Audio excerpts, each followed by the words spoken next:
کوئی حکیم دوائی دے اور کہے کہ اس کے نتیجے کے اندر یہ ہوگا،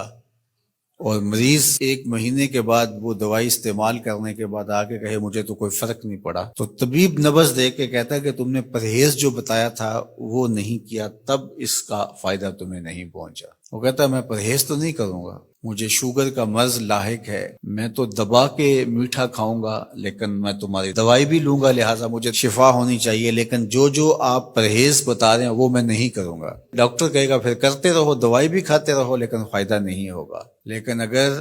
مریض مکمل پرہیز بھی کرتا ہے اور پھر دوائی بھی لیتا ہے تو اللہ شفا عطا کرتا ہے۔ اللہ نے روزے کا نتیجہ تقوی رکھا ہے، لیکن ساتھ یہ شرط رکھی ہے کہ تم ان امور سے رک جاؤ جن سے تمہارے رب نے منع کیا ہے، پھر لازمی نتیجہ یہ ہے کہ تمہارا دل تقوی کے نور سے جگمگا اٹھے گا۔ اور اگر پورا مہینہ روزہ رکھنے کے باوجود بھی اتقاء کا نور نصیب نہیں ہوتا اور دل کو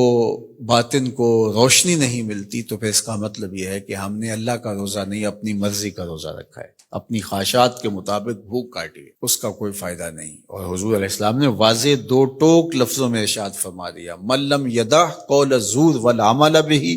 فلیس للہ حاجۃ فی ان یدع طعامہ وشرابہ، جو ایسے امور کو نہیں چھوڑتا جن سے منع کیا گیا ہے تو پھر اس کے بھوکا اور پیاسا رہنے کی اللہ کو کوئی ضرورت نہیں۔ یہ خوراک بچاؤ مہم نہیں ہے کہ اللہ نے اس لیے روزہ فرض کیا ہے کہ تھوڑا خوراک بچ جائے، نہیں، بلکہ وَيُزَادُ فِيهِ رِزْقُ الْمُؤْمِنِ، ماہ سیام میں تو مومن کا رزق بڑھا دیا جاتا ہے۔ ہر شخص اپنا حساب لگائے تو اس مہینے میں اخراجات زیادہ ہوتے ہیں، تو یہ خوراک بچاؤ مہم نہیں ہے، بلکہ یہ تقوی کے حصول کا ذریعہ ہے مہینہ۔ اور اس پورے مہینے میں اگر ہم اپنے آپ کو بچائیں گے، اپنی زبان کو بچائیں گے، سب سے زیادہ جرائم گناہ ہماری زبان کرتی ہے، ہماری آنکھیں بھی گناہ کرتی ہیں، ہمارے ہاتھ بھی گناہ کرتے ہیں، ہمارے پاؤں بھی برائی کی جگہ پہ چل کے جائیں تو گناہ گار ہوتے ہیں، ہمارے کان بری چیزیں سنیں تو یہ بھی گناہ گار ہوتے ہیں، لیکن سب سے زیادہ گناہ ہماری زبان کرتی ہے۔ تو اس لیے ماہ سیام میں زبان کو کنٹرول کرنے کا کہا گیا۔ آقا کریم نے فرمایا جب تم سے کوئی الجھنا چاہے اور تم روزے سے ہو تو اسے کہو میں روزہ رکھا ہوا ہے، نہیں تم سے کوئی زیادتی بھی کرنا چاہے تم اس سے الجھو نہ، اور کہو انی امرؤ صائم، میں روزہ رکھا ہوا ہے۔ تو روزے کے اندر تو آپ اپنی زبان کو بچاتے ہیں اس احساس کے ساتھ کہ میں روزے سے ہوں۔ یہ احساس جب جڑا ہوتا ہے کہ میں روزے سے ہوں تو کلی بھی احتیاط سے کی جاتی ہے نا، کوئی قطع حلق سے نیچے نہ ٹپک جائے۔ جب آپ روزے سے ہوں اور یہ احساس آپ کے ساتھ جڑا ہوا ہوتا ہے تو آپ امور میں احتیاط کرتے ہیں کہ میرے روزے کو نقصان نہ پہنچ جائے۔ تو کیا صرف کھانے اور پینے سے ہی روزے کو نقصان پہنچتا ہے یا روزے کو نقصان پہنچانے والی اور چیزیں بھی ہیں؟ تو اگر غیبت ہے، جھوٹ ہے، بہتان تراشی ہے، سب و شتم ہے، حتیٰ کہ فضول گوئی ہے، تو یہ چیزیں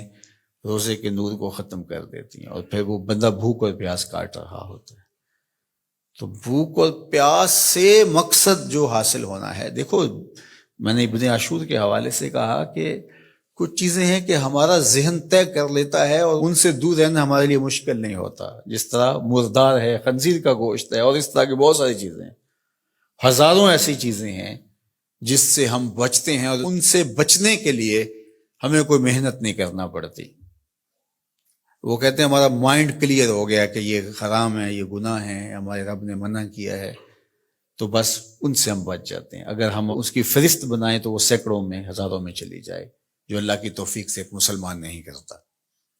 صرف اس احساس کے ساتھ کہ میں مسلمان ہوں، وہ نہیں کرتا۔ لیکن بہت ساری ایسی چیزیں ہیں کہ تم اس بات کو تسلیم کرتے ہو کہ ہم مسلمان ہیں، ہم نہیں کرنا چاہیے، لیکن اس کے باوجود تم کر رہے ہوتے ہو، تو ان ساری بیماریوں کا علاج روزہ ہے۔ تو اب روزہ بھی اگر ہم نے دیکھیے اور کوئی دوائی کارگر نہیں ہو رہی یہاں،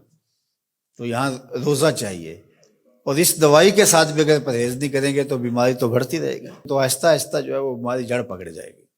پھر بہت مشکل ہوگا نکالنا۔ تو روزہ ان ساری بیماریوں کا علاج ہے جن کو ہم ختم نہیں کر پاتے۔